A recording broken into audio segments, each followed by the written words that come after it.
Shukwa aktuasaku anahuk aya in kakkiniki. Ya aktuasaku etek aya gunehi. Iguaya Juan Gulchish aya. Hatuasaku hain chesati Gulchish. So anybody got any thoughts or questions?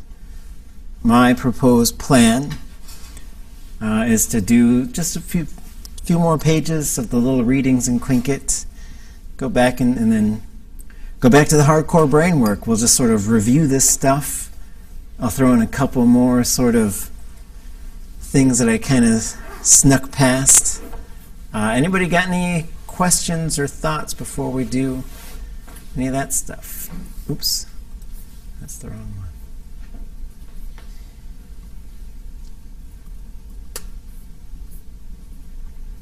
Also. Okay. You're none. Let's go here. So this such a fun little book, and it gives us these sentences to sort of examine, and it shows us a lot of things about just these little pieces you can use to put the language together, and how you can move some of those pieces around. So the first, this is where we left off, was on page 29. So that's a question. Adusawe, who is that? We kayakajate, on the chair, which really breaks down to like thing that people sit on. Things that is sat upon. Kat to be seated. And then achunch awe, that would be a male's, my older brother. Uk aklatin achdachchan, akach akwawu. So we have uk for paper, aklatin to look over, achdachchan, my grandchild. Akach, on it. It's really like from it. Akwawu. So akadach, sometimes you get akach. Akwawu. So one of the sort of things we could think about is the classifier. Akwawu would be to order something, like especially through the mail, or like if I called a pizza and I wanted them to bring it to me. And if that classifier changes to S, then that's to send something through the mail or through some delivery service, right? And so, I sent my wife some flowers. I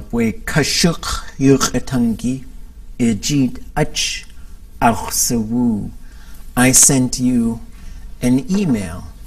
And so the way we find that one is we go in our handy internet browser for Tlingit verbs. And then we're going to look up woo, which is the root, and to order or send for. And the ones that we have here are to order or send for it and to take food along. So it doesn't have the S one that we were looking for. So the other places we can go to look at examples would be not that.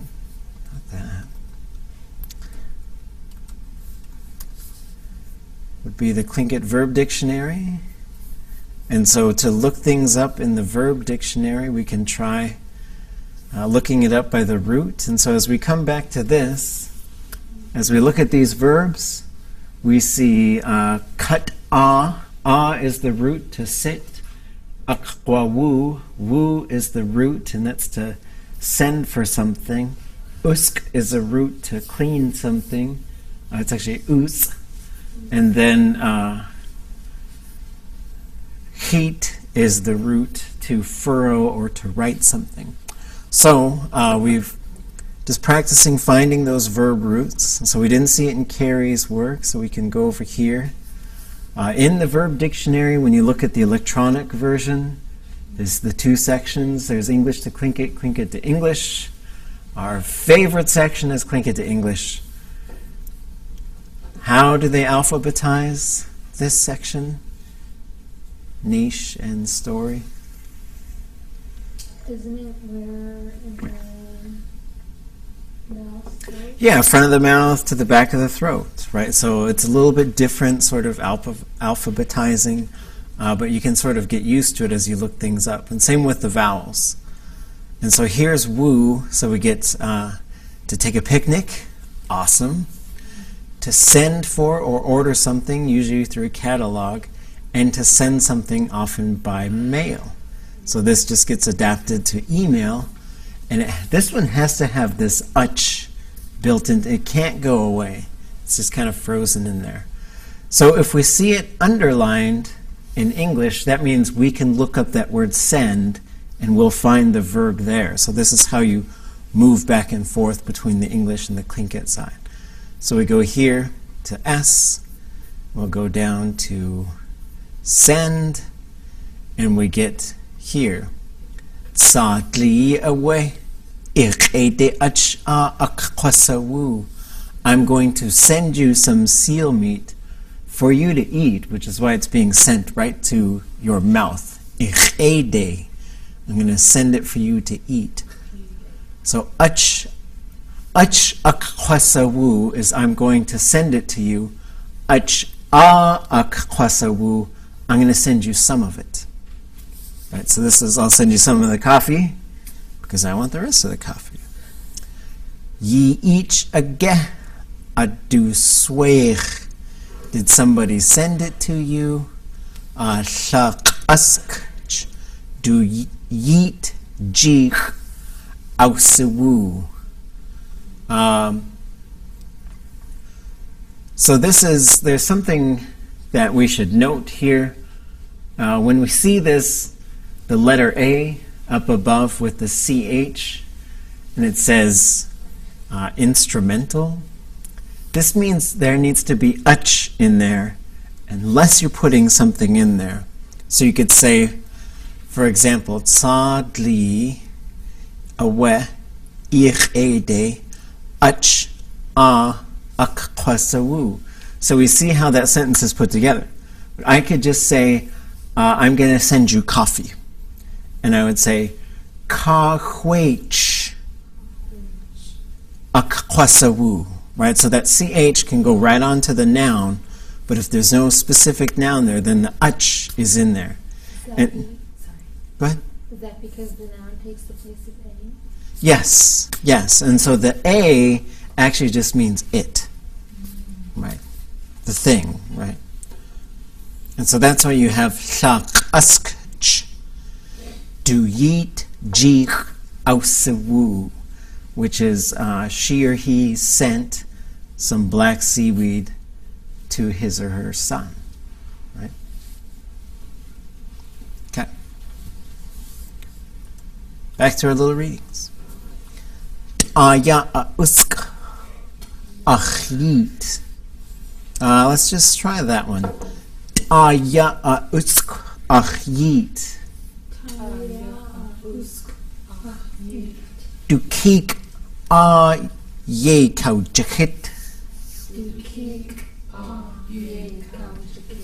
So aya is the wall, ka is the floor, ya, we see the ya for like a face or vertical surface, we see ka for a horizontal surface, usk is for someone to be washing it right now, and it gets the K at the end, the K sort of W on the end, because it's something that requires a bunch of little motions all at once. Right? So that's how washing works. There's other sweeping works like that as well. So you'll see that K kind of built into there, often with a W on the end. Achit, my son. Du keek, so that would be him, that one that's right there. So his little brother. Ah would be at that place. And there's a whole bunch of ahs, and so you just sort of learn which one it is by the context and by using it. Ye kau jahit. his brother wrote there on that. Right? Okay. So the way we've been working on this is we'll look at it, and somebody will volunteer to read the Tlingit and try to tell me what kinds of things you recognize. Who wants to go first?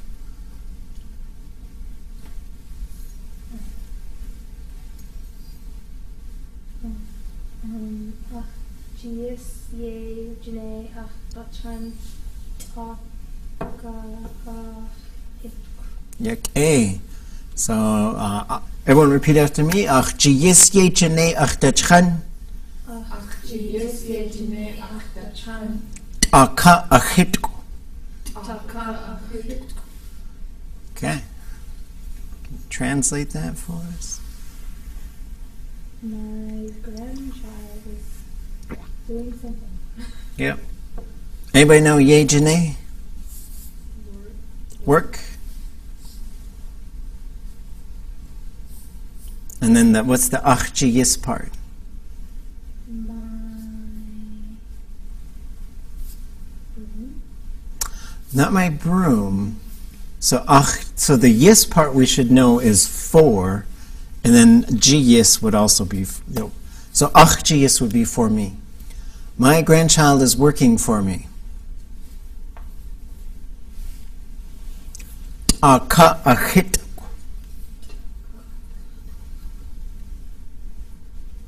So the ta'ya is the wall. Ta'ka is the floor.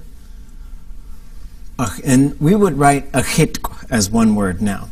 It's just just the way we write it these days. He is sweeping, right? So he or she is sweeping. My grandchild is working for me. She is sweeping the floor. So as you come into this sort of book, there's a lot of things we can take out of this book. A lot of it gives us kinship stuff, a bunch of different verbs, some common stuff that you might see around the house. Okay.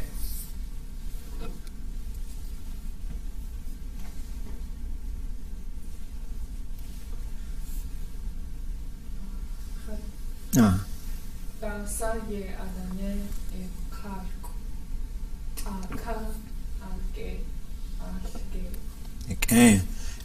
Dasage adne ikashko. Aka ashqeku. Okay, what do we recognize there?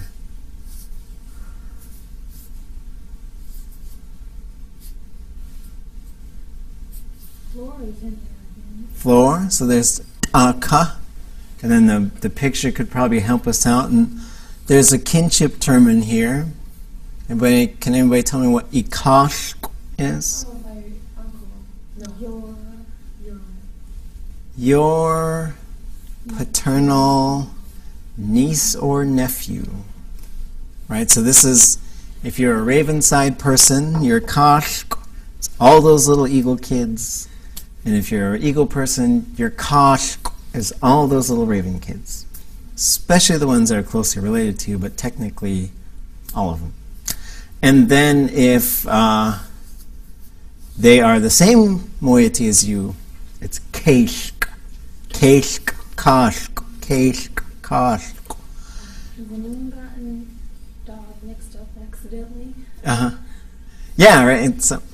It gets confusing, and some people, they start to think of it as like keshk was boys and kashk was girls, but it's not the gender. It's all about the moiety. Dasaye adane is what is he or she doing? What is your nephew or niece doing? Aka is the floor. Anybody know what ashqiq is?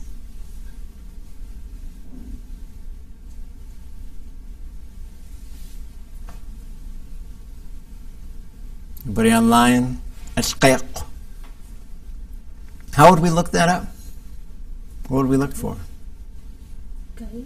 The G, a long G. So if we looked up قيق as it is. We sort of go looking for roots, go root hunting.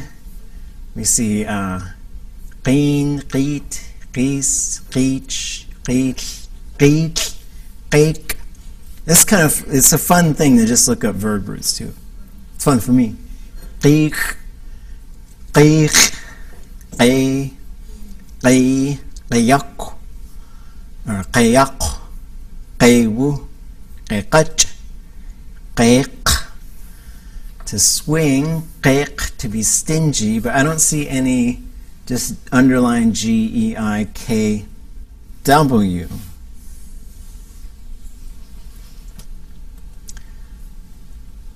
So now what, folks? Guy. So wait, so ye naka. Just gay.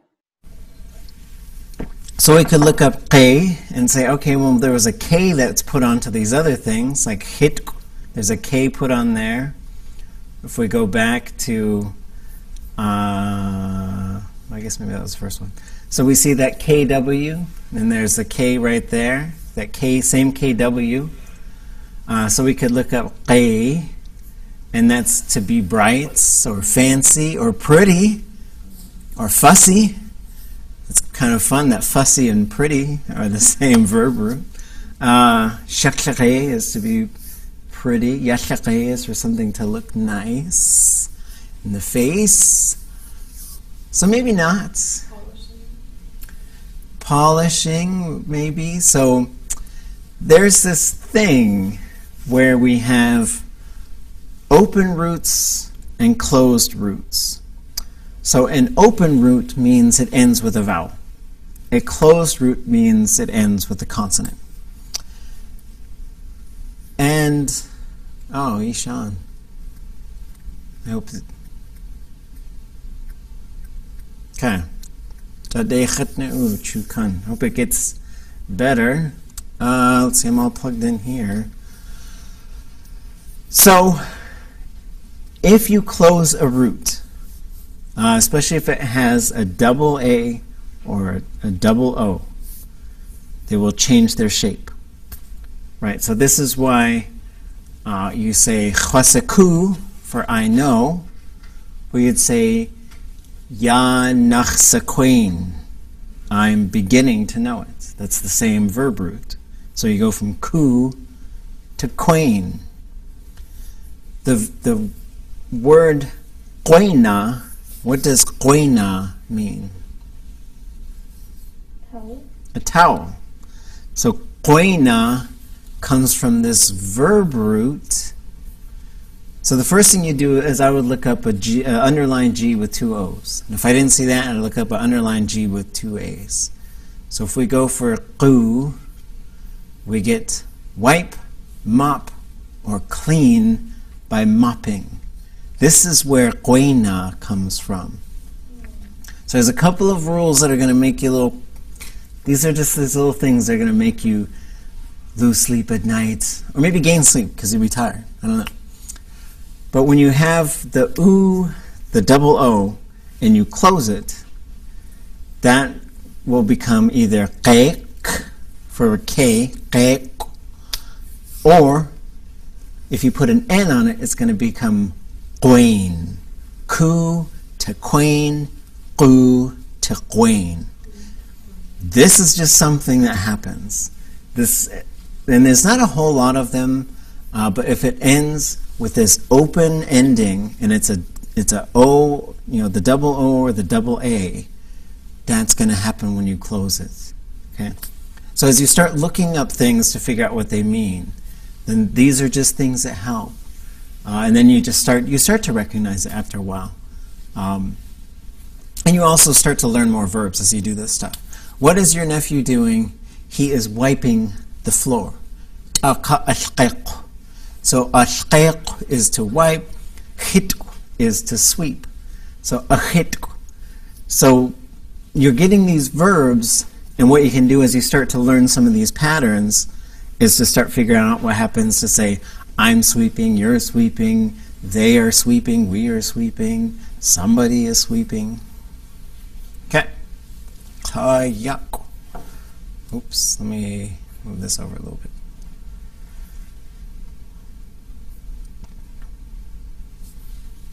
Yitro.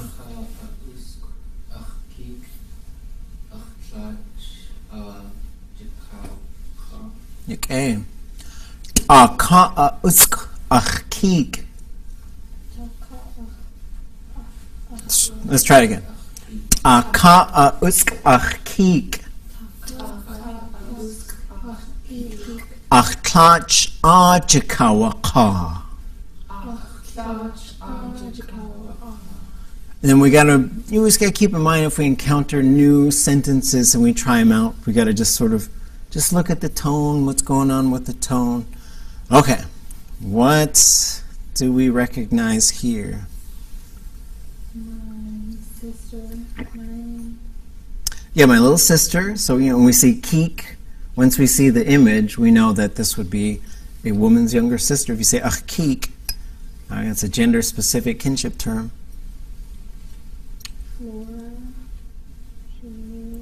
Yeah, so usk. You could also say ashqiq in this case, to mop, but this is just, either verb is fine in Tlingit. She's washing it. She's, you could specify if you wanted to. Achtlach ajikawaka. Is that a new one for us? Should we go hunting for this one? Or do we dig? I guess we dig roots. Okay, what's the verb root? What am I going to look up?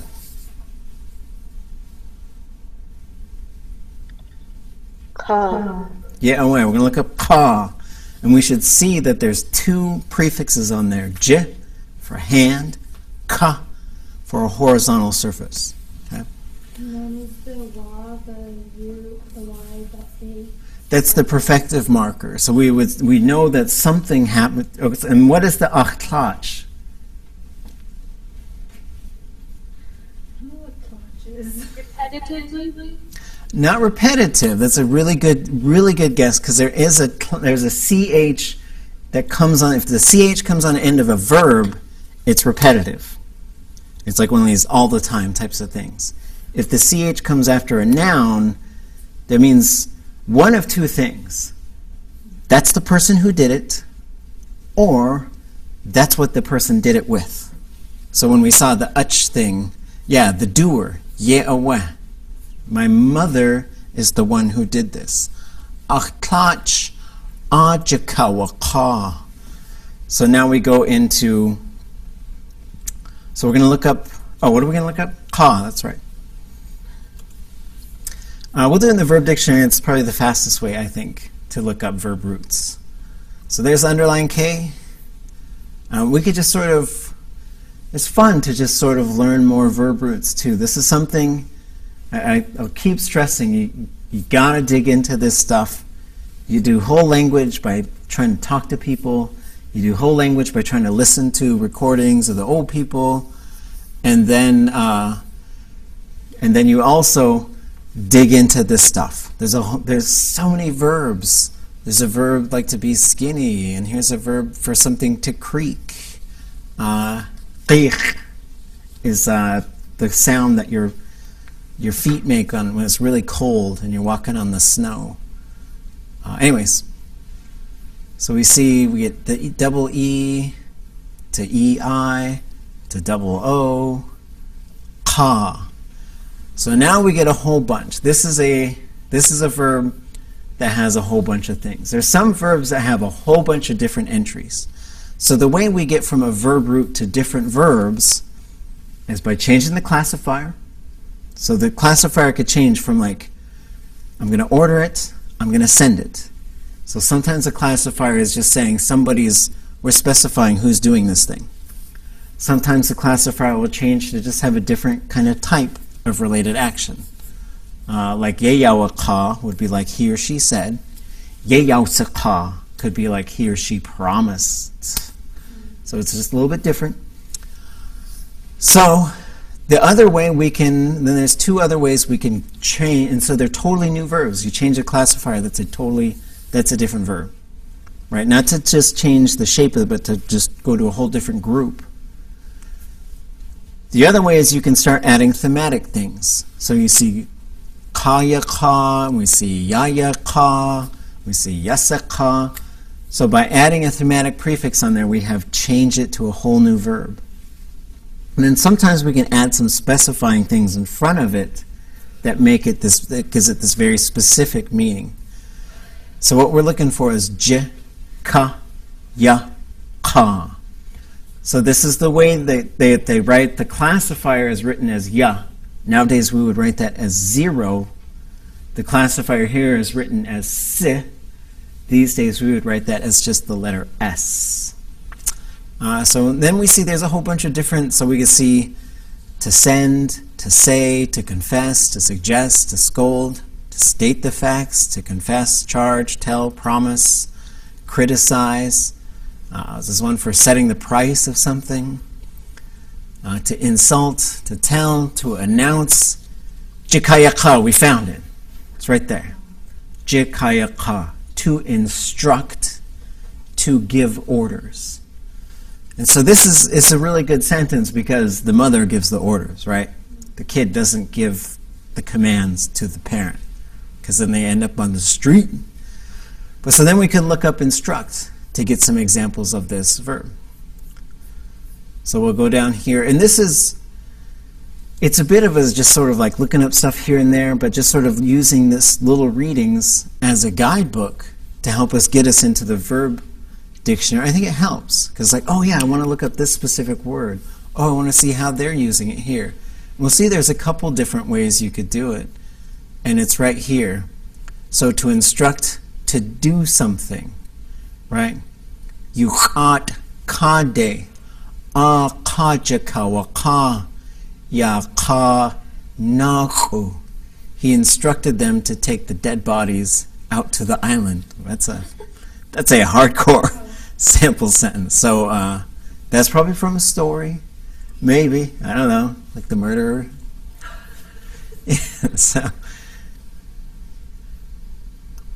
So now, what do we think we have here? My sister's mopping the floor. My mom said so. Yeah. Mother asked her, mother told her to do it. Asked, whatever, however you want to translate that, right? Maybe you don't want mom to look too bossy. You'll be careful. Okay. Somebody in our online gang. Gook day.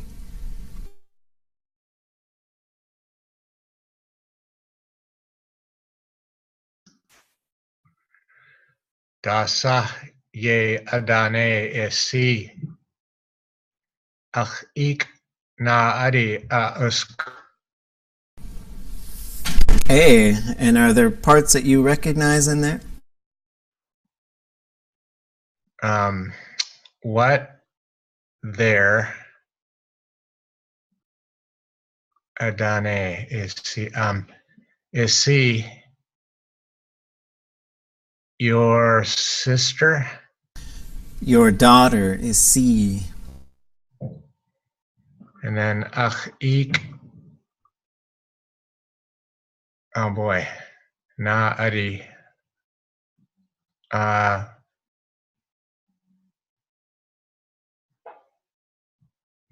adi. Adi is little. Yeah, so na'at is clothing. So na'adi would be the possessed form. Like ach na'adi, my clothes. She is washing. Ye'aweh, sheesh. So there's this dasa ye adane is what is he or she doing? Or what are and specifically like what are they working on? Usually when you're saying dasa ye adane, what is he or she working on? And if you're asking somebody, dasa ye da'ine, what are you working on? What are you working on? Dasa ye da'ine. Right, so we see the subject change.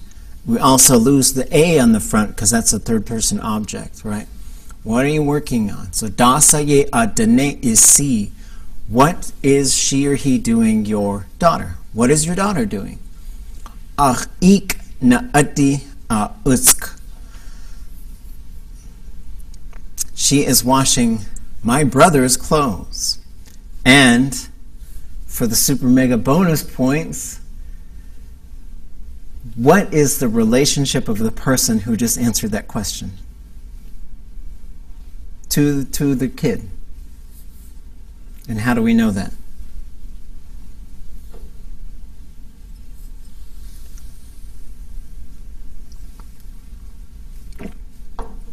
So somebody asks somebody, Dasa ye adene isi, what is your daughter doing? That person answers, Ach ik na adi usk. And we know now exactly who just said that. What's the kinship relation to this child? And how do we know? Her uncle on her mom's side. It is her uncle's clothes, but it is her mother who is talking. Okay? And how do we know that? Because somebody just asked what your daughter is doing, and if the response is my brother, and achik is a female's brother, so we know that must be a female. Achik naati usk.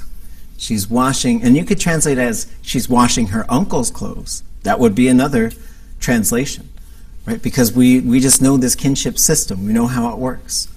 But it's also she's washing my brother's clothes, but I'm her mother, so you know. Okay, okay. Okay. Some online doer. Whoever. Chaadusa.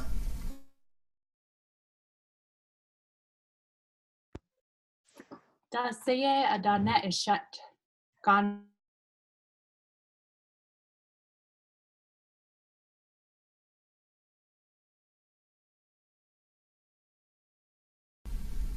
Oh, okay. Dasa ye adane ishat gan yakhshayadatih.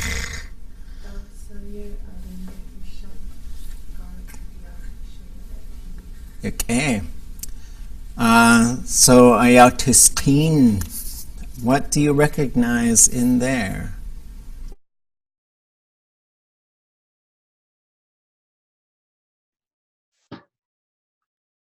Your wife, what are they doing? Yeah, what is your wife doing? And then between the picture and what we know of Tlingit, what do you think we got going on here?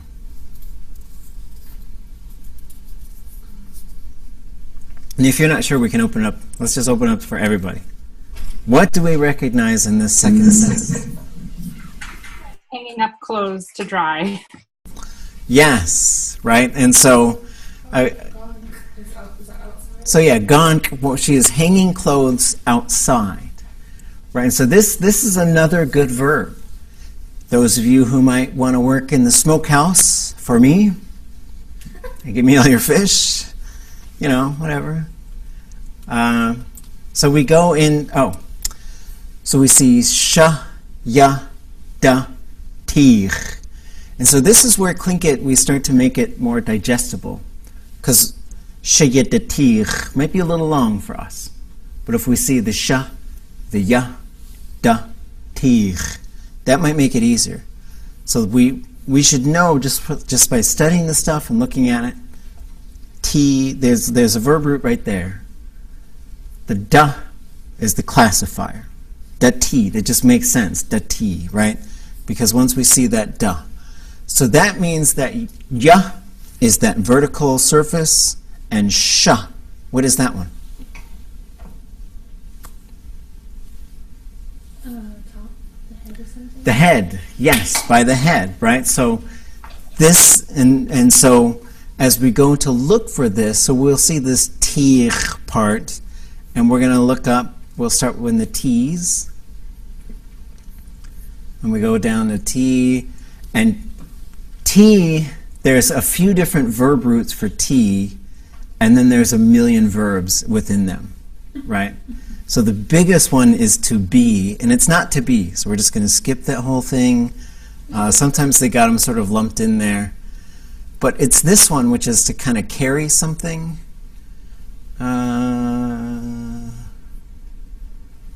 and we get it right here. To hang up to dry.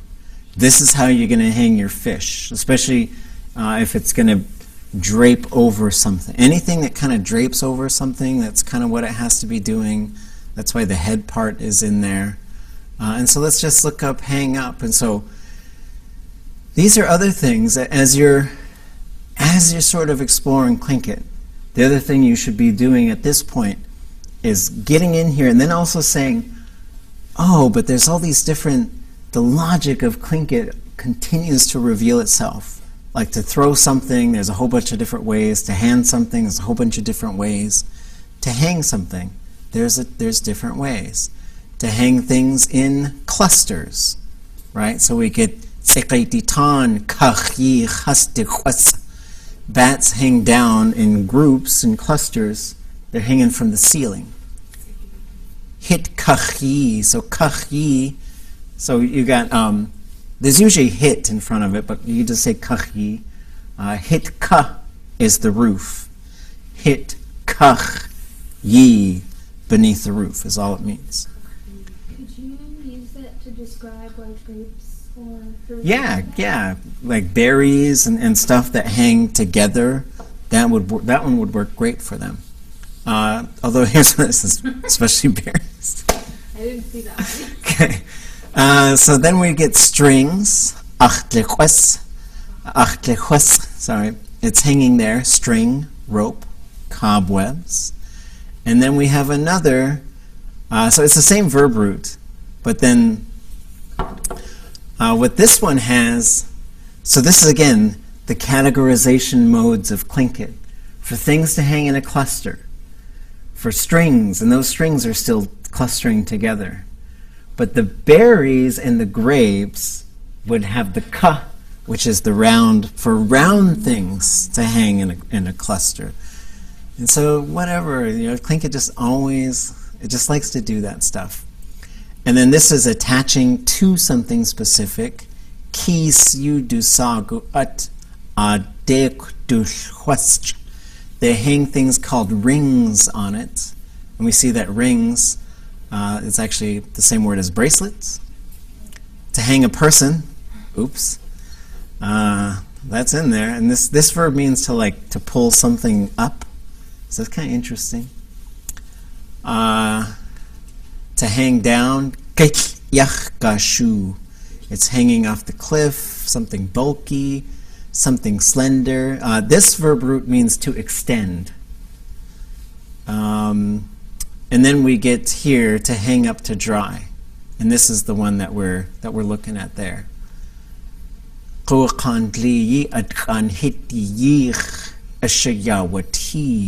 He hung up the deer meat in the smokehouse. Okay. Sometimes we get in there and we get a little. It's interesting. It's always interesting to see how Tlingit thinks like that. Okay. Who wants to do this one? Somebody online. We still got Kleinach, Dachnach, Naskinach. Maybe Dachuninach. We'll try and get 4 people online. If you can. If you're shy, you don't have to, but let's try. Gusto ikik du na adi akachak. Goodness cheesh. Gusu ikik. Do naati a kachak. Why don't we all try that? Gusu ikik. Gusto ikik. Do naati a kachak. Dunakadi akachak. And would anybody like to translate? The first one we should be able to get like really fast. Where is your brother? Geik cheesh yaktishi. He something something. That is. He's stacking his clothes. Yeah, so a kachak is to stack or to pack. Stacking wood, packing stuff. Right? And so a kachak. Sorry, did I say chak?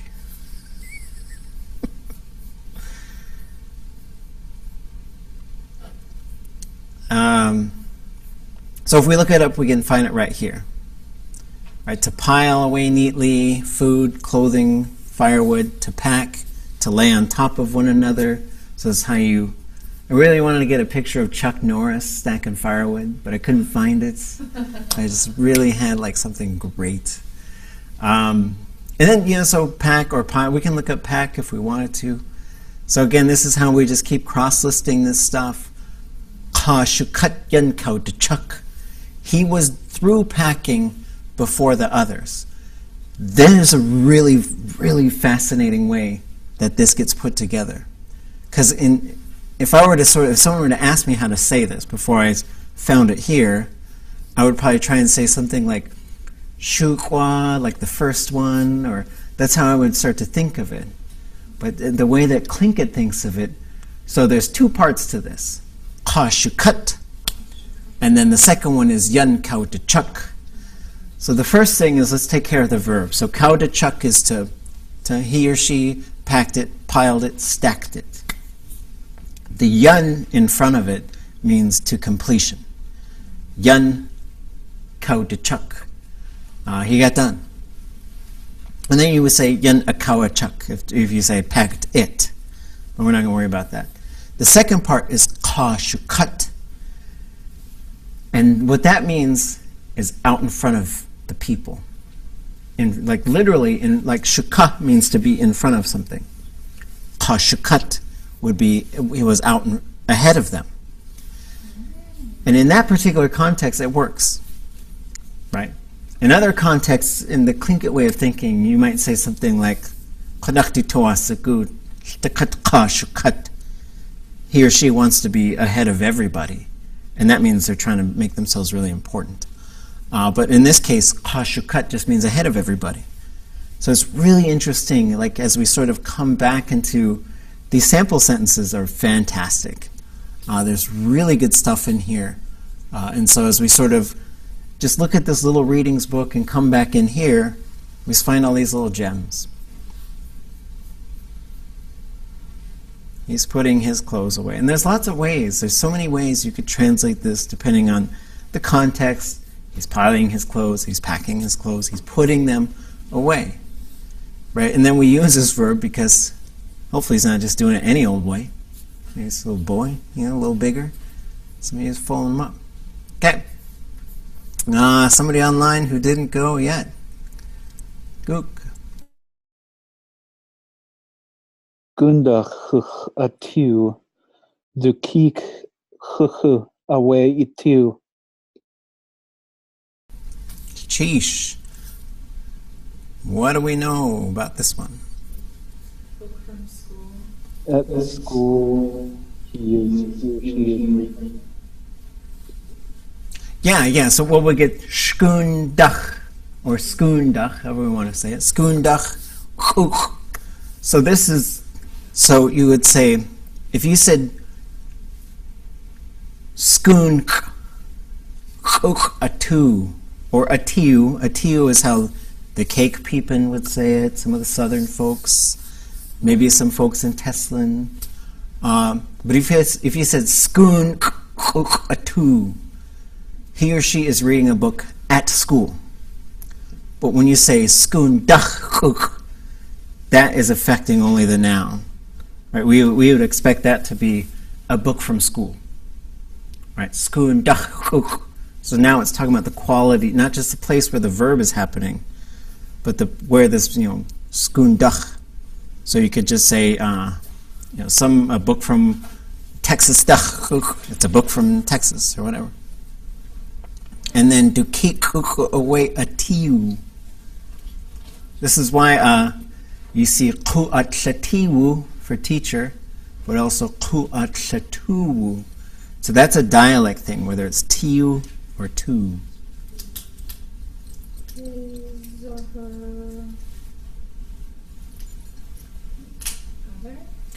Yeah, it's either a boy's younger brother or a girl's younger sister. So he or she is reading their younger sibling's book. Would the verb be different than if he hangs his clothes? So going back, so this is being hung one at a time. If, for some reason, you bunched your clothes up and put them all in a sack and hung them up, then you would have the khwas verb.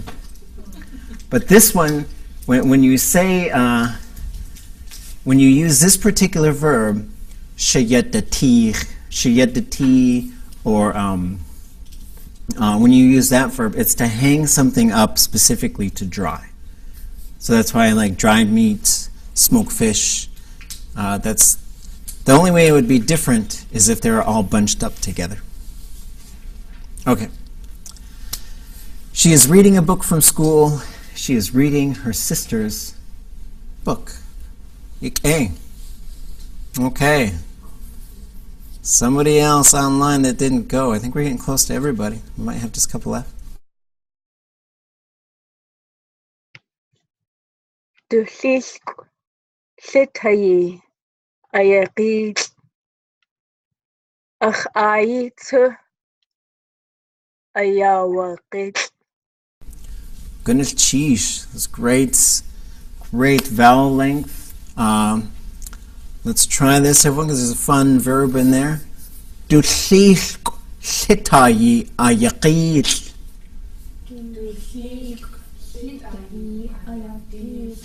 Akhayit ayawaqit. And so we could see what's going on there, but what do we know? What can we accurately translate there?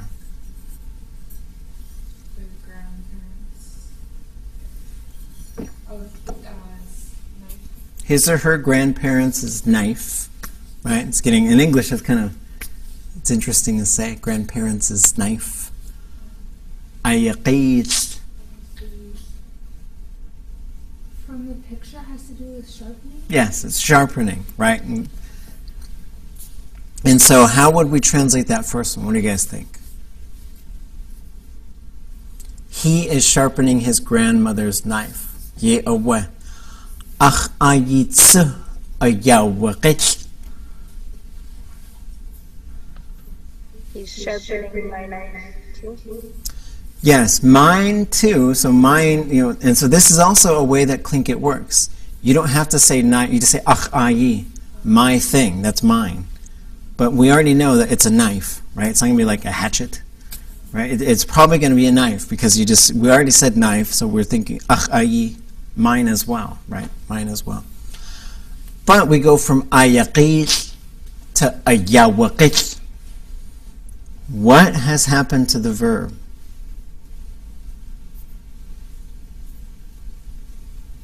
Is that past tense? That's perfective, right?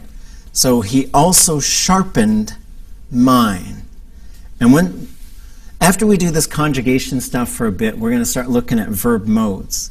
And we tell a lot there's certain things that it gives away. But we have aya as opposed to ayawa. So aya is usually a lot of times right now. And so in this case we have ayawa, right? And so these are just some of the things we listen for, that W sound in the prefix that often signals that it's perfective. And we'll say past tense, sure, but perfective is probably a better way to think of it, because you could say chwaseku, and that means I know it, but it has to use that perfective form. It just comes back to Tlingit conjugating for time, or for event, not for time. And then we could look up the qeet, just for fun. So we go down to the underlined G. We start in the EEs right away.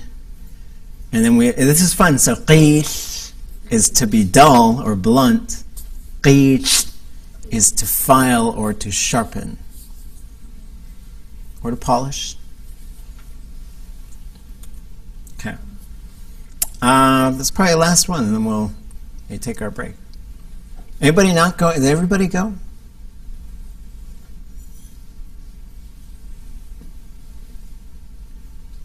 Guessing everybody go. Everybody went. And Chukan, it sounds like you have a microphone. That's amazing. Yeah, okay. Isi akwe cut the chalk. Ich kide awe kukwatin.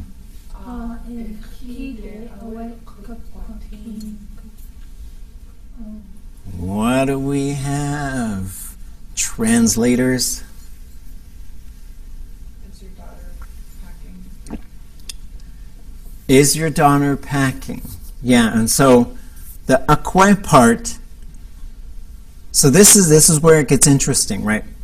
Where do we put the question marker? It could be akwe, it could be ge, akwe. What's the difference? What is going to be the difference when we're using ge or akwe?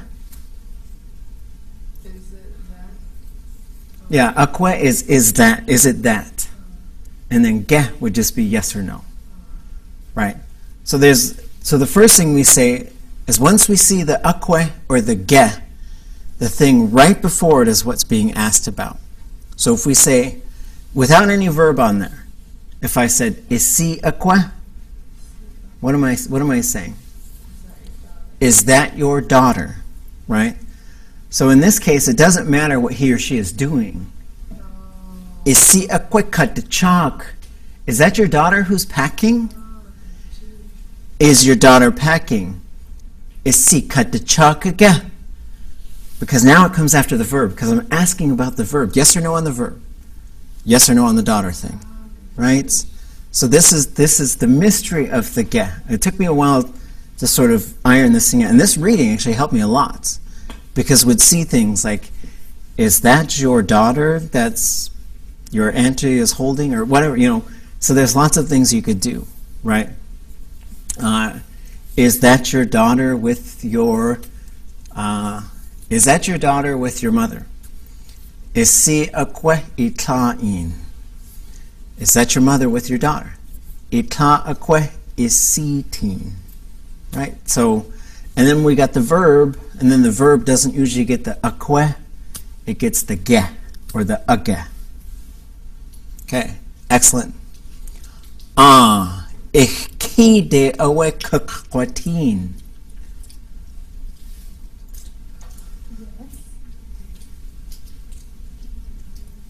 Yes. What reminds me of future? That is the future. Kwa is he or she in the future with the k on the front of it, right? Once we get to the future, we'll see that putting verbs into the future is one of the easiest things to do. There's a couple of kind of tricky things, but it's long, but it is super predictable. What is ich ki?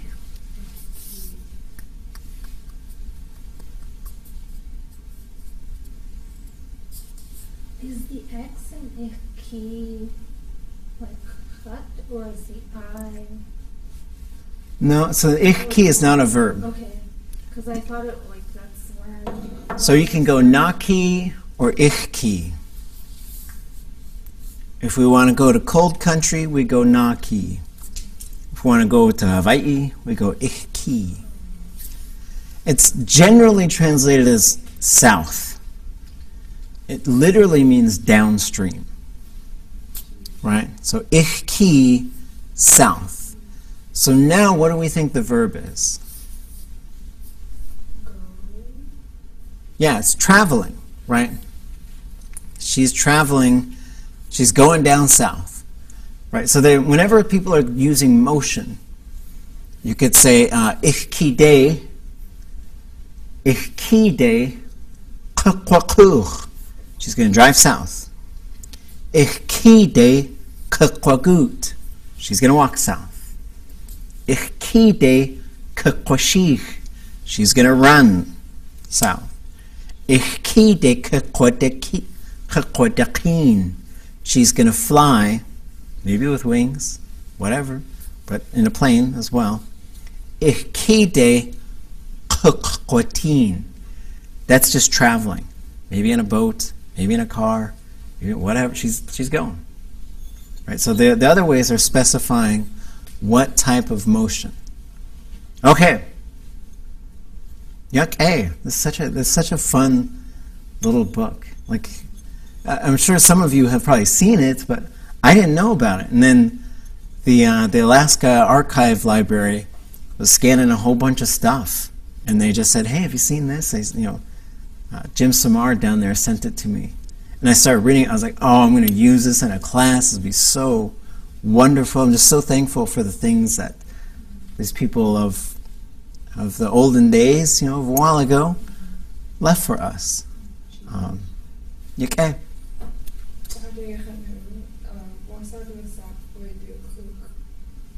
Little readings in Tlingit.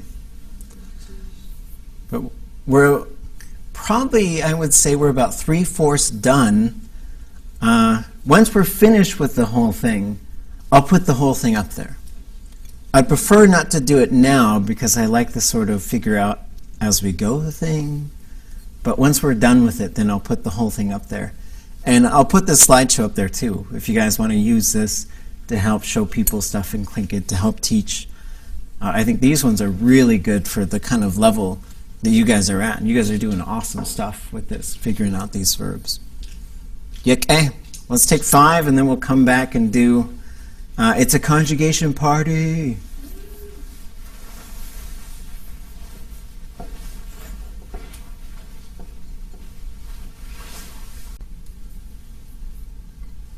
Okay.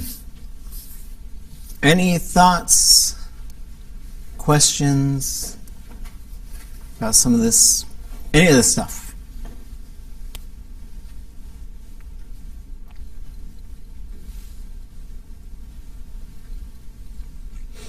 Okay. So I wanted to just sort of cast our gaze towards this document. I'll put this up on our website as well. So this one covers pronouns. It's got a little verbal structure sort of illustration here, and also the classifier. So I think there's 2 things that should be going on at this point. One is we're getting a general idea of how all this stuff works. 2 is we're beginning to utilize a sheet like this to just sort of see how to put this stuff together, how to use these things. And then really we're just training our brain to start sort of, we can use a cheat sheet like this, so we've got the list in front of us, and then we can go through with these exercises. And the idea is we keep doing these exercises and we keep pushing these sort of, we've got these little categories, we're going to fill up these categories so we can remember what kinds of things are in these particular spaces. So here, there's different types of pronouns in Tlingit. Every language usually has its way of dealing with pronouns. And Tlingit has quite a few pronouns. There's a few more than are on here, but these are the main ones, right? These are the ones that are used the most.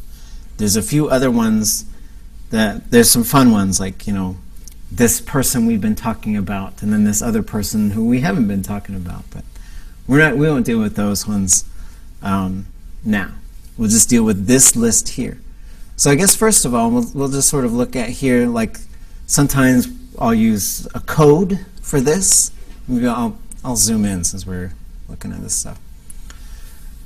So the code, 1 is first person, so talking about me. 2 is second person, talking about you. 3 is third person, talking about him or her. This is used in creative writing as well. If you're reading a book, and the book says, I was walking down a dark street. That's written in the first person. You don't see too many books that are written in the second person. You were walking down a dark street. Right? Yeah. But then there's a lot of them in the third person. She was walking down a dark street. Right? So then we get singular and plural. 1, more than 1. That's how Tlingit works. There's a couple other things. There's a fourth person, someone, or something.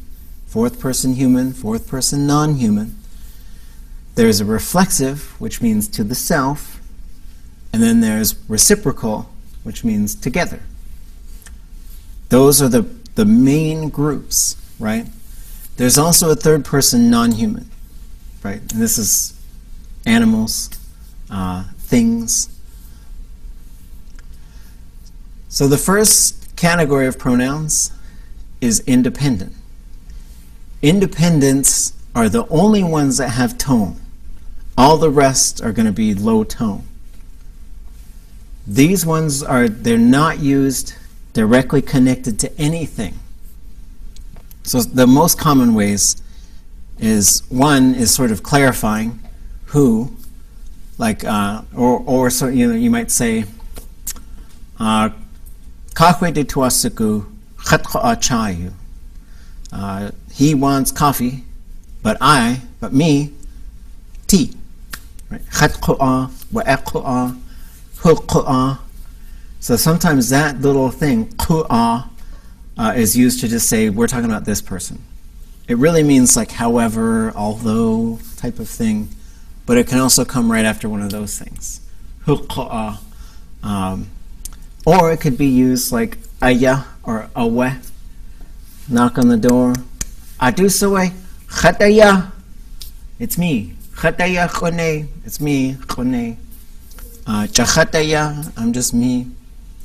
It can also be used to just sort of clarify who you were addressing, usually in groups for like public speeches. Yuhan, shtakat Yuhan. That's one that's used a lot. Or you'd say uhan owe, shukach ati. Right, just sort of calling attention to who we're talking about. Or to say where someone is. Gusu hu, gusu wa'ah. Yaduchat, keshyat hu. That's where the independent ones are used. That's kind of the only way that they're usually used, is like that. The next group is possessive or relational, however we want to think about that. Achtla, ha'ani, ikisi, yi'ish, duwaqtanayi, aqaywu, hasdu hiti, right? Qatla. Qatla would just be translated as mothers. The mother of people, mothers of people, right? At, in this case, it can't, not attached to a verb, but you might say, to say something's, I guess, atkhahati, I don't know, something's door, whatever. Chush, or, so this would be to the self. Chush to, idishi, that's the very naughty thing. Like go touch inside yourself. But there's the chush to, right? So you can have shtu in a nicer verb, shtuchashtu. I'm teaching myself, right? Whoosh. So if whoosh comes right before a verb, now it's saying we're doing those things together. So you could say, wooch in is not the same as this. Wooch in gachtucha, we're going to eat together. Woosh gachtu dacha, we're going to eat each other. Right? And so, they're different, right? So get your conjugation right, or people are like, I'm out. I'm not going to just die this weird cannibal death, right? So, but I only use these as like kind of outlandish examples, just to show the differences. Sometimes I want to say I'm doing something with somebody, like I'm studying with skinyatla. I know like skinyatla. So in that case, you could say skinyatla in. In would just be with, and then but if you say like, and so this would be something interesting. So like, let's say we say tiqis, we're sewing, right? Wuch in tiqis, we're all sewing, right? We're sewing together, but that could mean we all just gather to sew. Whoosh to tiqis would mean we're all sewing on the exact same thing. There's a slight difference. That whoosh in means we're all together doing this, but the whoosh right before the verb means we're all doing this thing together. And so just a slight difference. In some instances, it makes a big difference. Whoosh in is always we'll be together. In is with. Whoosh in, we're together, we're being together. So then we get into objects. So objects are the ones, the verbs happen to them. There's a few exceptions. Also, pretty much all of the state verbs use objects. We just got to get that. You know, khat yak e, that's why you say khat yak e. You khat du a sock. So like, khane, you khat du a sock. Shukach ati, ye had du a sock. I went from you to ye right there. Then you could say you it do a sock. You ye do a sock. You guys are called. My kids, I don't know, I think we have maybe. Are there any Daklawadi among us? My kids are Daklawadi, and so I don't know why. I think maybe this is the first time I said it. I said, this is my little Daklaw baby, because he's my little baby. I'm not trying to insult my grandparents. But so objects, there's also this one tricky thing in the object, so maybe two. The third person could be either a 0 or an A. It's an A if the subject is also third person. So she or he to it or him or her, it always must be an A, or else we don't know it's there. There's a whole bunch of verbs that have an object there, and the object usually never really changes. Right? To eat it, right? Awacha, to plant it, akawaha, because you would say akawaha unless you're talking to like a potato. Ikawaha, he or she planted you. But a lot of times it's just going to stay as the right? But you can talk to your potatoes, I'm fine with that. But otherwise, this is just something you have to get used to. When it goes third person subject, it changes to A. Otherwise, it'll be everything else, it'll be a 0. And the 0 object is really tricky for people. What I think a lot of learners end up doing is throwing de in there. They just put de into the verb for him or her. And this is just something that's very common. So you could say, Dusechan, because it sounds like Dusechani would be his or her love, right? And maybe that's a nickname for somebody's, crush. Yaktushia we gwaltaklawi disai. So the ones that are in green for the subject and the object, that means those ones are out in front of the verb and what we call the preverb. Right? So to pluralize either the object or the subject in the third person. So this is another tricky thing about Tlingit, is you could say, happened to me, happens to us, happens to you, happens to y'all, happens to him or her.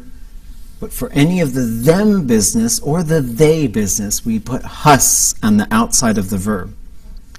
And this is just one interesting thing with Tlingit, is it's impossible to tell whether, so you say, I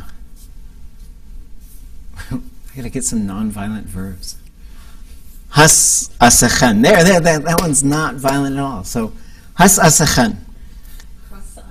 You cannot tell just by that whether that's she loves them, they love her, or they love them.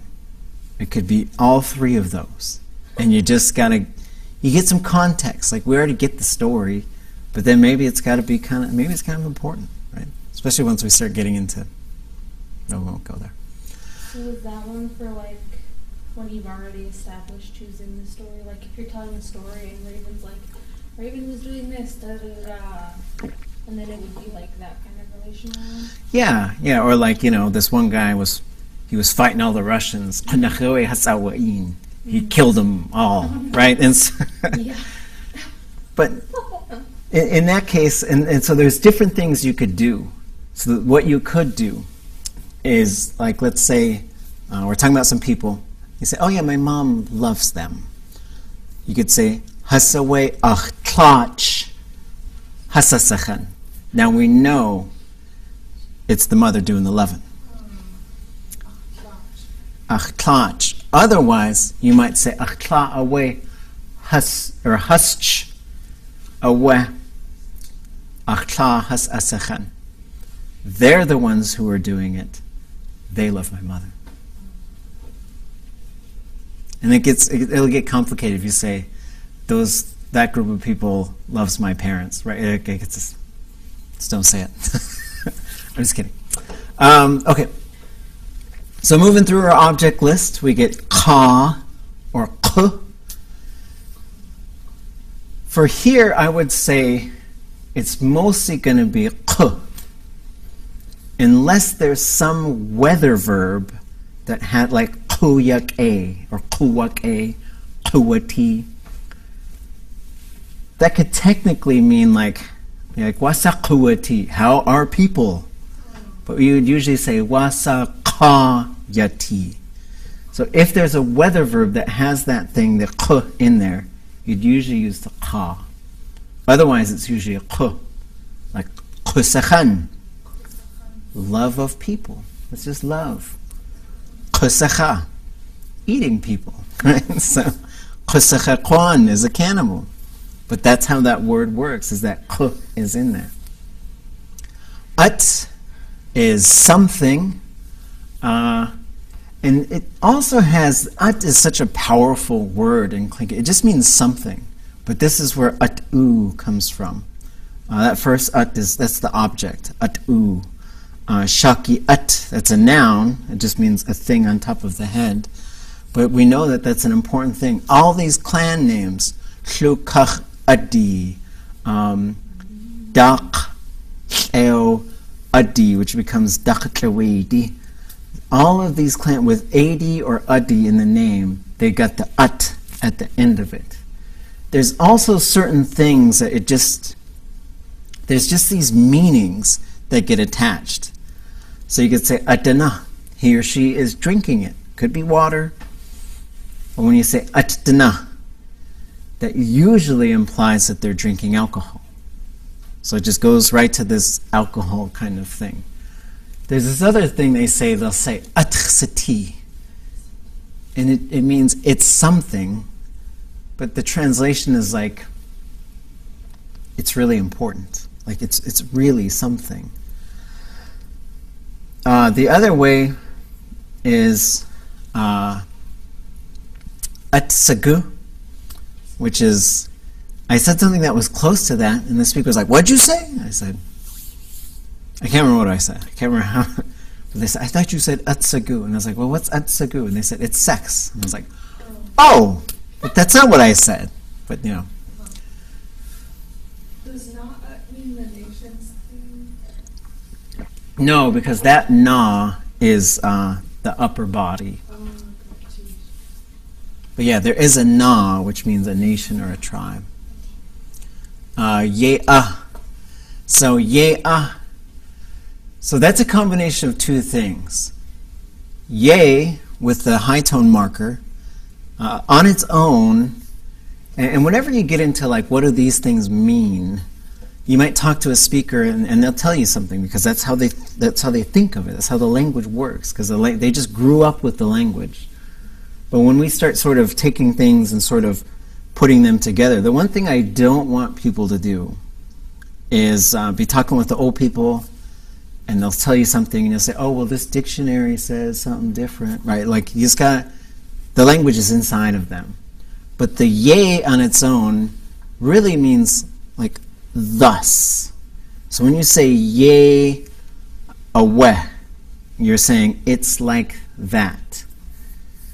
Ye is saying the part is this little, like a focus particle. We see it in, you might say gunashish and you're calling extra attention to what you just said. Or whenever you're at a ku'ik and someone gets a name, they put money on and they'd say kone That little is the same one we're seeing in ye'ah. And ye'ah really just means that's how it is, or that's correct. And so there's a slight difference between these. There's two words, ayach and ye. They're very similar. But if someone says something and you agree with it, you could say ye'aweh. And that really translates to that's how it is. But if someone says something and you could say ayachaweh, and you're saying that is correct. In context, they're used really the same way. But the way you start to see the differences is you would say, Ye'awecha saku. That's how I know it. Like if someone was asking you some question about, there's a lot of things to explore in our culture. Like they might say, oh yeah, do you know why do they use this crest? And you might explain it, and you say, Ye'awecha saku. That's how I know it. And then you could say, Ayachawecha saku. I know it correctly. But you got to be careful with that one because you don't want to brag. But that's how the ye'ah generally works. So then the second to last category is subjects. The subjects are a little sneakier because they are built in the verb. There's stuff on either side of it, so it starts changing things. The object changes, it affects things that come after it generally, whereas the subject might affect things on both sides. But so we go, and basically if there's a hyphen at the end, a dash, that means it's attached to the verb. So we have cha, tu, I, ye, always zero, right? I do it, you do it, does it, right? There's no he or she, it's just the default, the zero. And then hus, they do it, and then duh, somebody does it. And then whoosh would be to do something together. So whoosh and can come in combination with other things. Hus can be in combination, but it has to be with a third person. The last one is to, and so this would be like or with. It could be to or with. Ach'in kawanik, he or she told me. Ha'in kawanik, he or she told us. I'ichaltu, I am teaching you. Kashi idek kakwanik, I'm not going to tell you all. Du'in yejiwune, he or she is working with him or her. A'in, or on, with it. Hastu'i, to them or with them.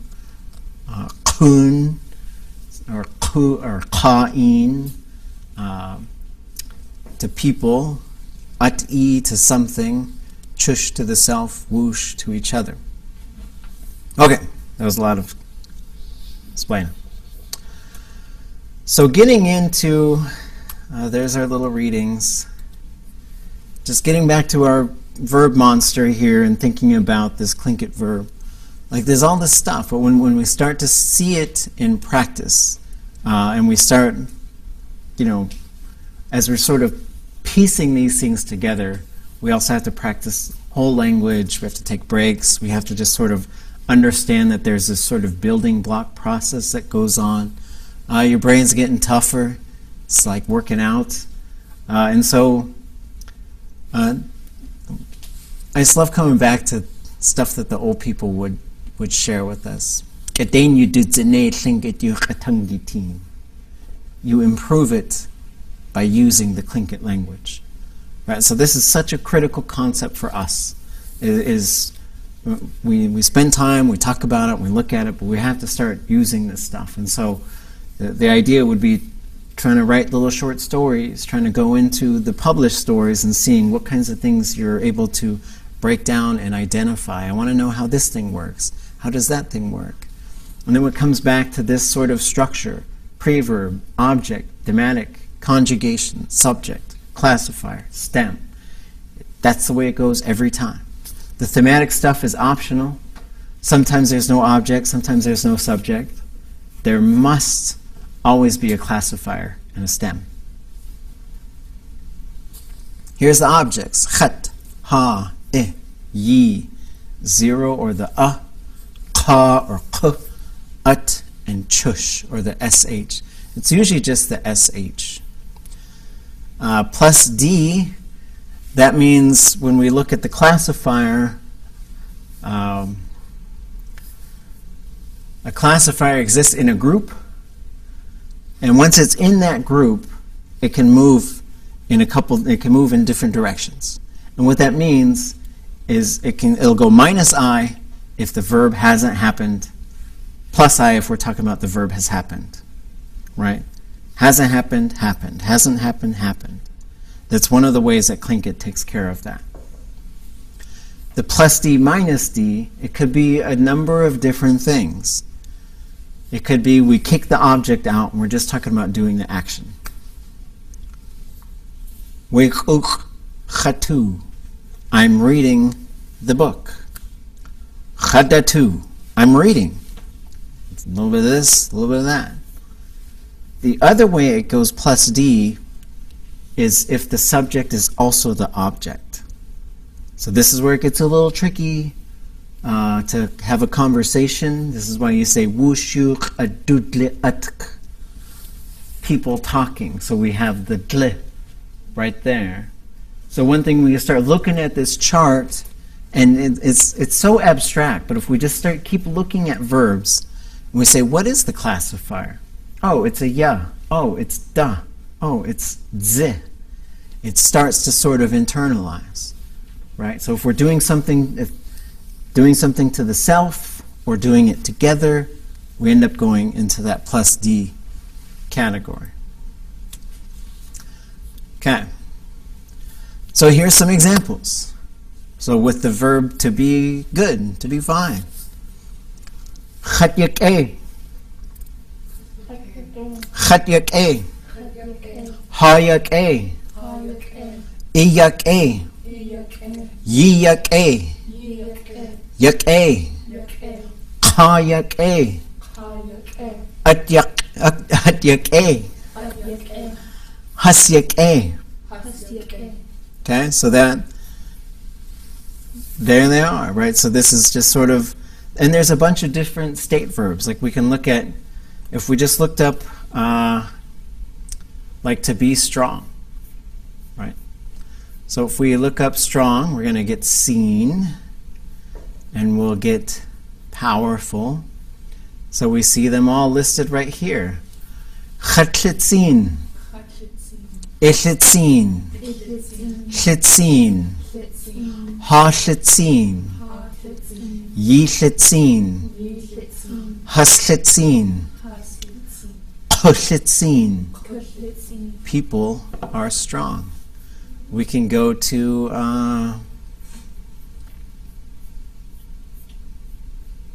stinky.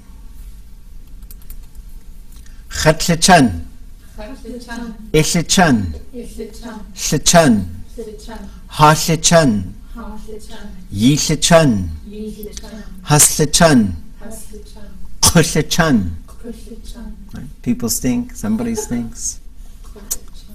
Let's see.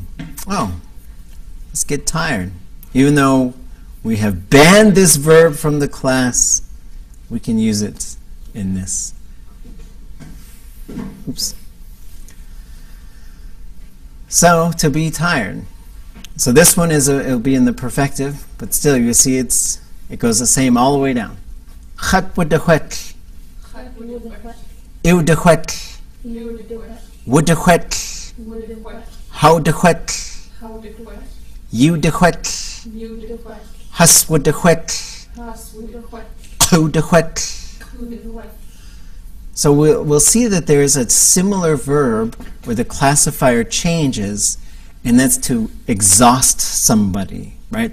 I'm tired, you exhaust me, right? And so you could say something like that. So, so this would be Chat yeshechwet. You made me tired. You exhausted me. Go ahead.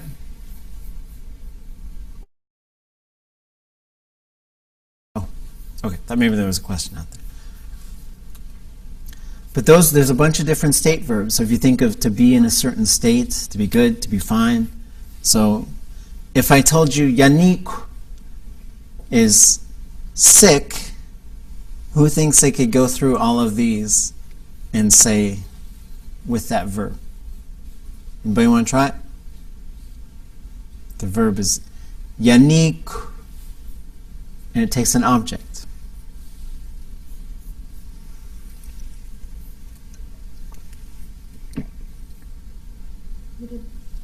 like Hatyanik, Khatyanik, Hatyanik, Hayanik, Iyanik, Iyanik, Yiyanik, Yanik, Kuyanik. How come it's ku in that case? Because there's no weather verb.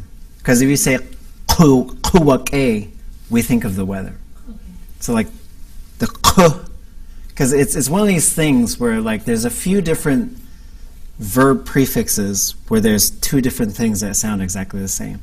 There's a ku, which means to some given space, and then there's a ku, which means people. Atyanik, I guess, doesn't really work. Hasyanik, they are sick. Okay? So now, looking at changing the subjects, oh wait, no, we're still changing the objects. So this is she or he, just loving a bunch of people. Right?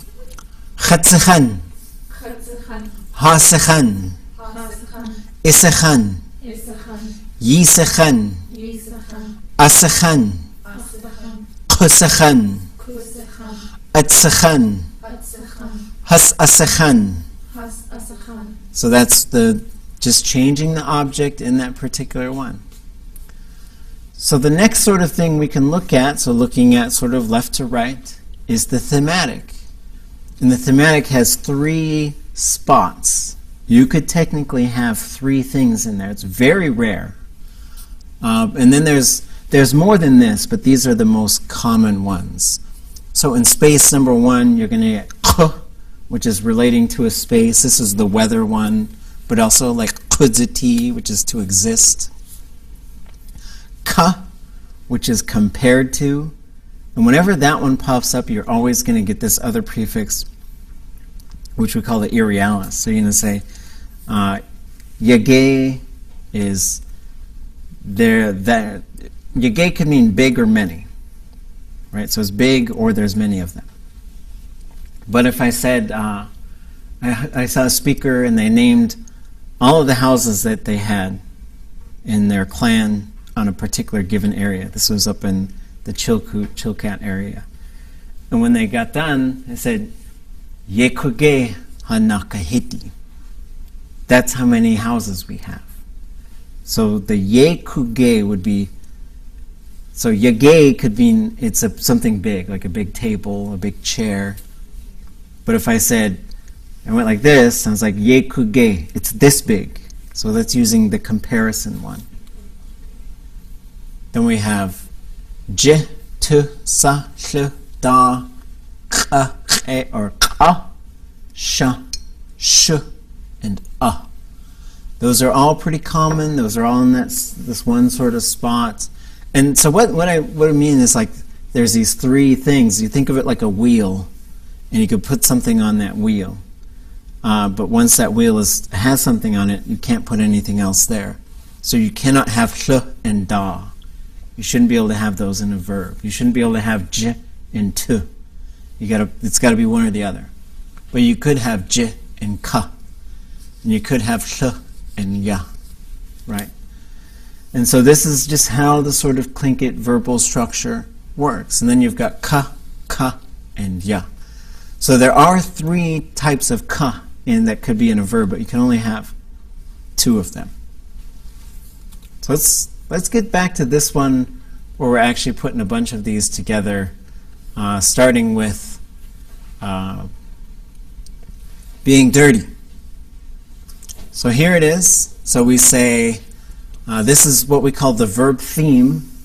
Kagi Shabu likes to say this is the skeleton. This shows you the parts. So if we look at the parts, what this tells us is there is an object. There's no subject. There is only an object. You cannot add a subject that would make it a different verb. For this particular verb, when you look at that and you see the letter O and then the classifier next, you know there's no subject. It's an L group classifier. The verb root is che. There's another type of che out there that means something else. That's what the number is for. It's a 0 conjugation verb. You don't have to worry about what that means now, but you will at some point. It's an event verb, and it's object and transitive, which just says there's no subject. And the translation is for O, the object, to be dirty. Up here we see the perfective form. We're going to get object, perfective marker, tle. The classifier will be tle every time. It's going to be short and high on all of these. So because of that, we expect wushlich. Wushlich is what we should be able to predict. And you're going to reach a point where you're going to be able to look at this crazy little bit of information right here, and you will know that it should be wushlich. You will just know that. There's all the information is coded in there. There's a lot, but you'll learn how to decipher that and put that into your own sort of understanding of how the language should be working. So, can somebody tell me how to say, I am dirty? Chat wushlich. Yek. You are dirty.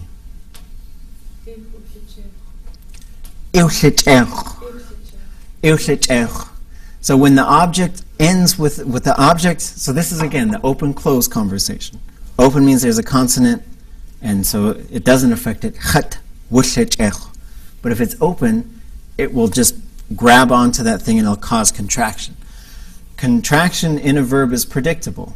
We find the verb root, and we say how many things are to the left of it. The classifier is 1. The perfective marker is 2. Y. The object marker is 3. I. Once you get 3, there's likely to be contraction.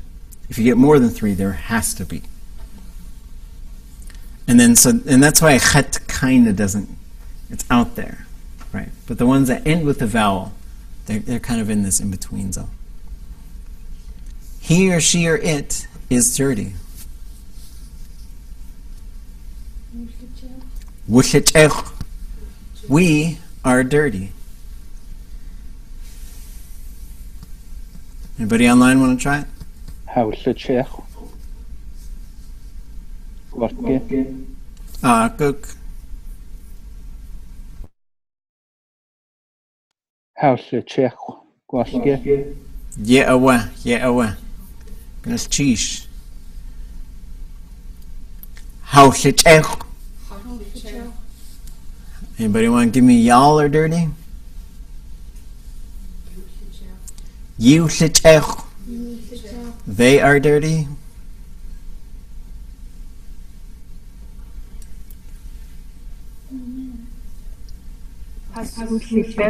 Yeah, haswitlich. We know about them. People are dirty.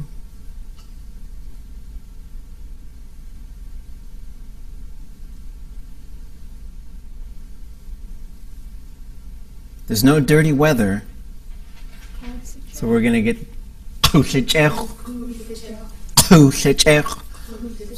whenever you get the k on a perfective, you're going to get ku with those double O's in that W.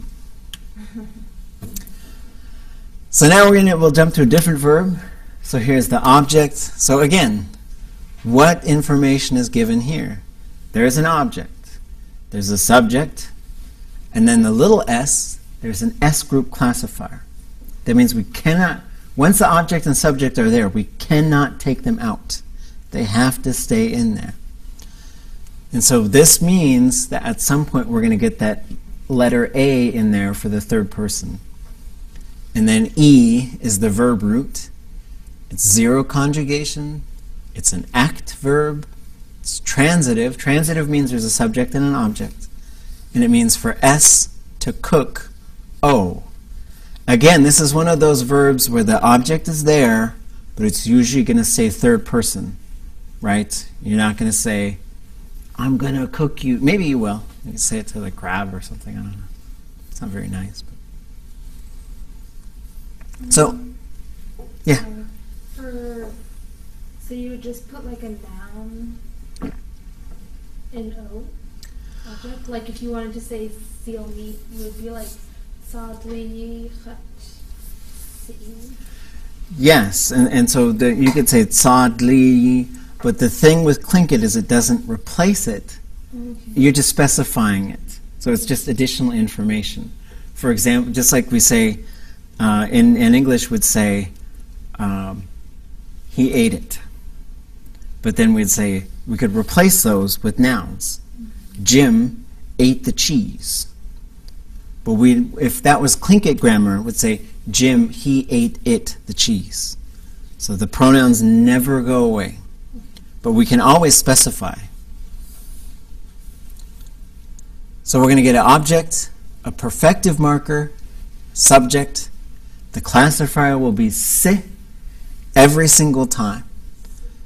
And we're going to get e, high, and long. Who would like to predict I cooked it?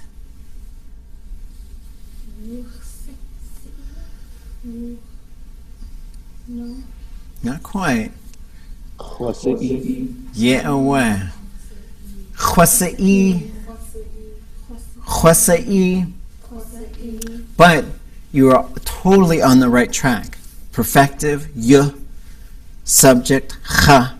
Classifier, se. In the first person, the perfective jumps over. That's the only time it really jumps over. But you're going to get khwase, khwadle, khwadje, all of those. But once you sort of start to see the pattern, so here's khwase. But then if we look at these classifiers, so there will all be plus I for these perfective verbs, like I did it. You can get khwa, khwade, khwase, khwadze, khwashle, khwadle, khwashe, khwadje. And what we start to learn, the more we do this stuff, it's complicated, but we have khwa on one side, I on the other, and that consonant is just changing.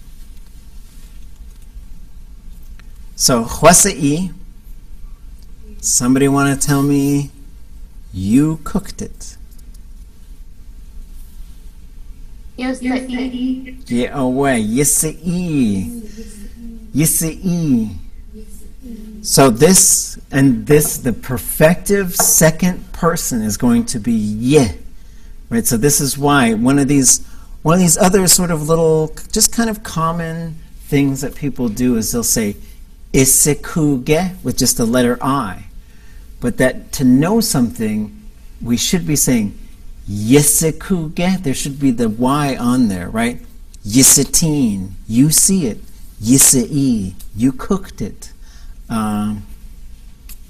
And so on and so forth. Okay. How about, whoops, where did I go? Way ahead. She or he cooked it.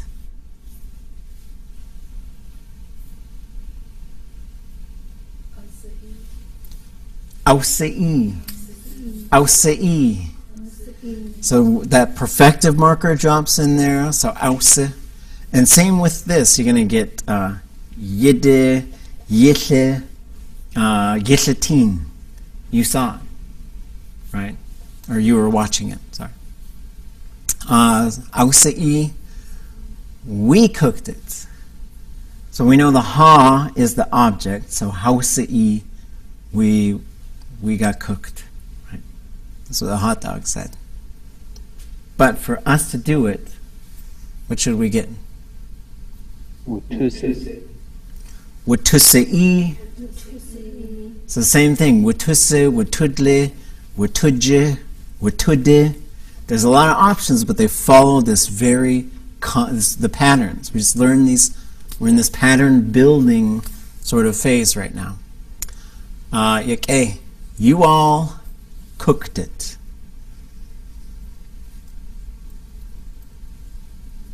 Yaktishi. Yisa'i. So you get the yise. So this is another, it's going to be the same every time. Yisekuaksha. Do you guys know? Right? Yisatin. Y'all saw it. They cooked it. Oh, what's the difference between ause and ausle? The aushe it's just the classifier. So like, in this case, like you'd say, ausetin. He or she saw him or her. Like it's some specific thing. Ausetin. He or she saw him or her.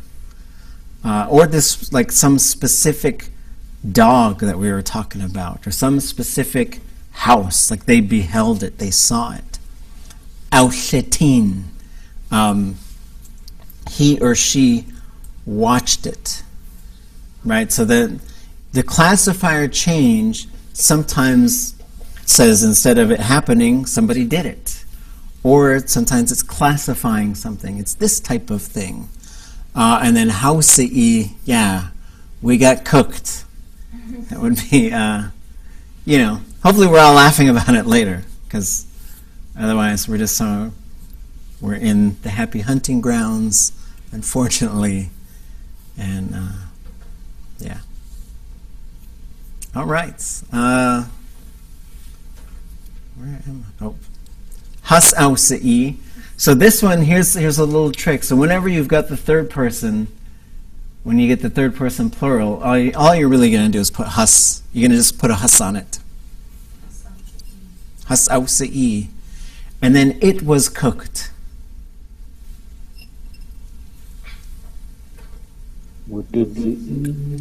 Yeah, wududze'i.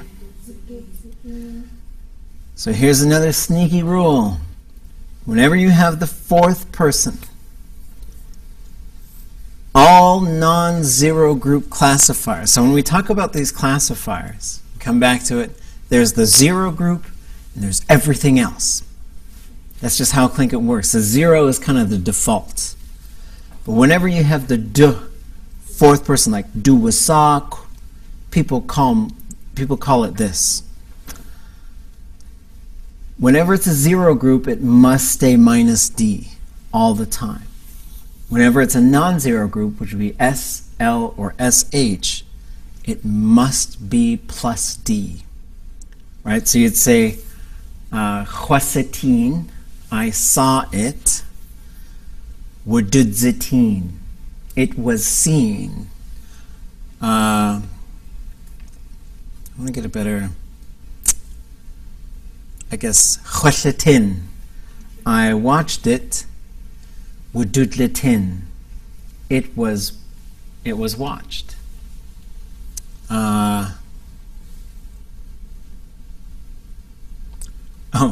Chwashikan, I hated it. Wududjakan, it was hated. Right? I don't know why I think of such negative verbs. Such a downer. Okay. So now we get tying. So I think we did these ones last round, and so Thursday we'll try and power through some more. We'll maybe split half immersion, half hardcore verb challenges. I'll try and find a bunch of happy verbs. I don't know. Well, we do a bunch of love stuff after this, so whatever. So this is another perfective form. Just to sort of, we're looking at a couple things at the same time, changing the subject and also just looking at perfective shapes. So this one, there's an object, that's what this theme tells you. There's a ka thematic prefix. Cannot take it out. It exists in between the object and the subject. There's a subject. It's a zero group classifier. Do is the verb root, which is to tie a knot. And then it's a zero conjugation, it's an act verb. For S to tie O in a knot. So again, the third person will probably always stay, or the object will probably always stay third person, unless you let's say you were battling a snake, and you tied it in a knot, ikach waduk, and then you defeated it, right? I tied you in a knot. Maybe you could say it as a metaphor for something else. So we're going to get object, ka, perfective marker, so we should be expecting kawa, kaudua, kautua. There's a whole bunch of stuff that we'll see is extremely predictable. There's a lot of stuff to remember. It's very predictable. So, Who wants to tell me I tied it? Oh, whoops, sorry. Let me give you this. So you're going to get a ya. So the classifier will be ya every time. The verb root will be duk. Short and high. Every single time. Kahwaduk. Kahwaduk. So any of those first person perfectives that are a zero group classifier, you're going to get hua, gut, or gut. You could say huatin, but most people don't. You tied it.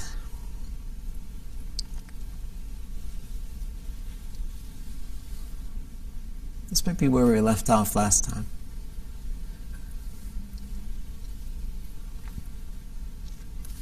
Kiyaduk. Kiyaduk. So this is Tlingit sound math. Ka plus I plus y. Or wait, ka plus y plus I plus ya. You get kia every single time, right? The thing here is if this was, so kiyaduk would be you tied it. But if I say, there's another verb for like I succeeded, right? Let's say I did it, I succeeded, I won, I obtained it. You would say, yach, oops, not there. Ah, okay, I'll just put it in there. I'm messing up my form, okay. So here's a different verb. So yachwadlach. Does anybody know? Oh, so that's I won.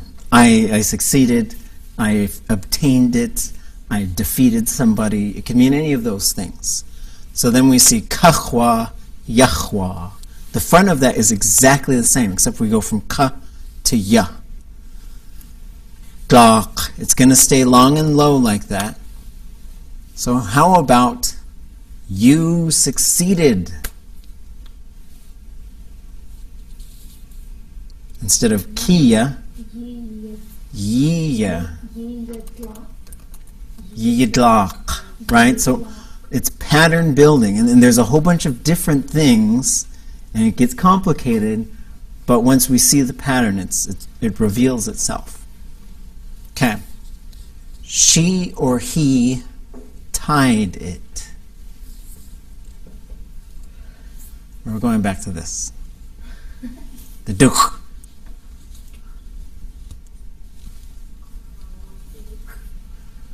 A kawaduk. A kawaduk. We tied it.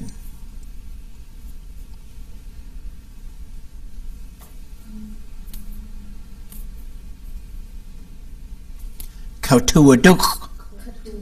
So we're going to kautua. Kautua, yautua dok. We succeeded. Right? Y'all tied it. Y'all, not them. Okay. Y'all. Yeah. So here we're going to get ka, y, y, ya. Add all those things together. Ka yi duk. So ya yi dlaq. Y'all succeeded. Y'all did it. They tied it. She tied them. They tied them. Hasakawaduk. Yeah, away. For the last one of the evening, it was tied. The shoe was tied.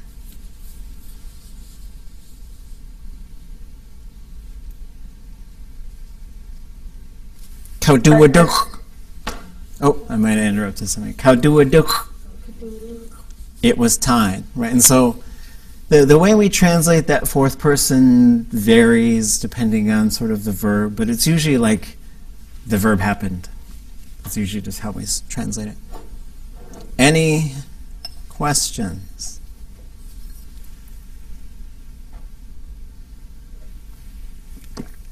You okay?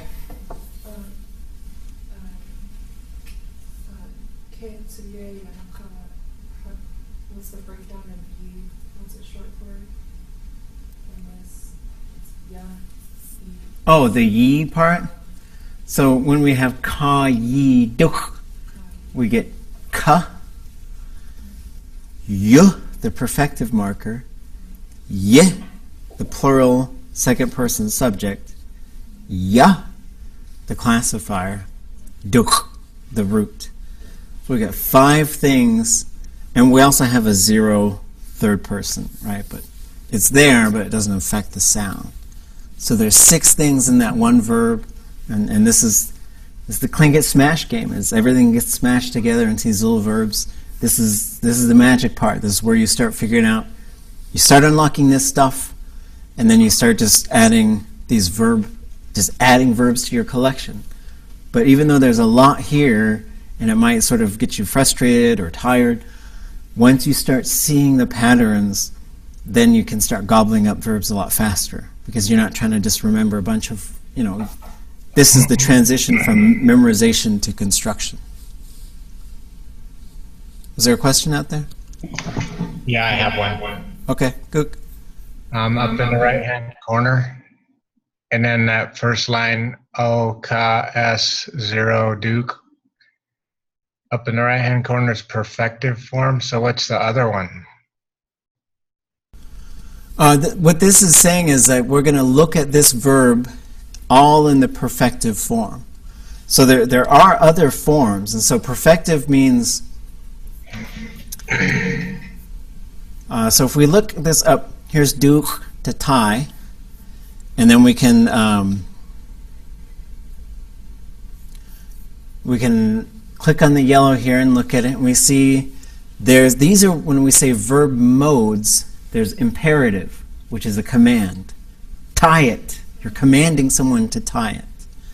There's a prohibitive, which is don't tie it. And imperfective would be she or he's tying it right now. And so this one, like akaduk. So now you would say kachaduk, kaiduk, ki. And so we can learn how to do all of these, changing the subject in here, because the perfective marker is out. And so once you see one form here, the subject right here is 0, so you just start changing that subject. And this one will stay long and high. Then you have a negative imperfective, so she or he is not doing the verb. Perfective, she or he did the verb happened. Perfective negative, didn't tie it. Future, will tie it, won't tie it. Hortative, let him or her tie it. Perfective, habitual, she or he ties it every time. The negative, which is hasn't tied it yet. We get some potentials, and potentials are very long and complicated, but this is basically can't tie it. Like when qanin sway yatki tash ade has a. Sometimes children cannot tie their shoes. Would have tied it. Conditional is if she or he ties it. And then repetitive imperfective is ties it on a regular basis. So we start by usually just looking at things in imperfectives or futures, perfectives, depending on the verb. Because a lot of the perfective is usually the most useful, because if people want to tell stories, you're going to use a bunch of perfective verbs, right? And so, we often don't think about how these things really work, but here's an example. Richard Dowenhauer taught me this one. If somebody they start telling you something, the tense, and they call them tense in English, but they're modes in Tlingit because they just function differently. But the verb tense that I start telling the story tells you what kind of story it is. For example, I say, the other day, a guy walked into a bar. Right? That's a story. A guy walks into a bar. That's a joke. You know that because the way that the verb is being used. But you might not analyze that stuff, but you know it already. Right? And so And that's not how all jokes work, but that's very typical on how a lot of those things work. And so, similar type of thing in Tlingit, and so the perfective is used a lot to tell stories, and so we start looking at that when we start going through these exercises. But the idea is we'll look at mostly just imperfective and perfective. Then we start changing the subject, we start changing the object, we start changing them both at the same time, and then once we feel pretty good with that, then we sometimes got to look at the sheet, and sometimes we get the contractions a little bit wrong. But then we start looking at different verb modes. And it's a long time till you get to the harder, if you really want to do the harder stuff, like when people tell stories, they're doing like big time Tlingit oratory, they'll use some of the hortatives and the other ones like that, the potentials. But we'll get there. It takes slow steps to get there. Okay, gonna chi shuhan. Thursday, we'll probably do more of this, but anybody got an immersion idea real quick before we go? Something you guys want to try and talk about?